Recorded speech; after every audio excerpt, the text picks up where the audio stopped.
Yo, what's up mga kapogi, mga ganda, di sure Papa Choy Pogi Motovlog. Ayun na nga, as of opening ni Show Mimay, ayun na, pinuntahan na natin dito sa Adolphe Corner ng Menando, sa Pandakan lang yan mga kapogi. Ayun po yung Show Mimay, ang pag-aari nila Kuya certified ka-food trip natin. Ayun po yung mga menu nila mga kapogi, mga ganda. At ang solid nilang iced tea.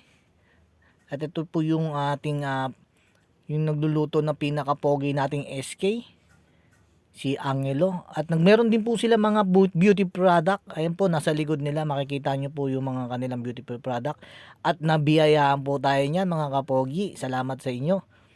Ayun na nga, si ka-food trip natin na si Kuya A ang mismong magluluto ng chowpan rice.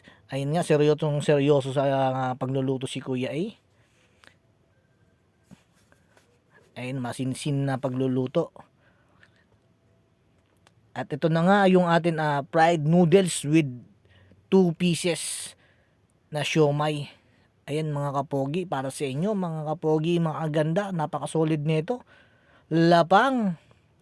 Ayun nga mga kapogi, solid yung ano nito, chili sauce. Talagang si Kuya A ang nagluto nito, kaya talagang sarap, kumakagat sa anghang. Dahil mahilig naman tayo sa manghang mga kapogi, napaka-solid nito. Bahala na po kayo magtimpla ng mga kanilang mga panimpla doon. Meron silang oyster sauce, peanut, toyo mansi. Nasa inyo na yung panlasa at yung mga solid nilang chili sauce na gawa ni Kuya A. Kaya pahinintay nyo, pumunta na kayo dito mga kapogi at tayo na maglapang. Yan no, para sa inyo mga kapogi, lapang. Ayun no, salamat nga rin pala sa long sleeve natin na galing kay Kuya A, Akay ni Sol. Mga kapogi, tupalo nyo rin Akay ni Sol. Ito na nga mga kapogi, mga ganda, last bite na po tayo. Nandito yung sauce at mga spicy sa dulong dulo. Labang! Yun lang mga kapogi. God bless, goodbye!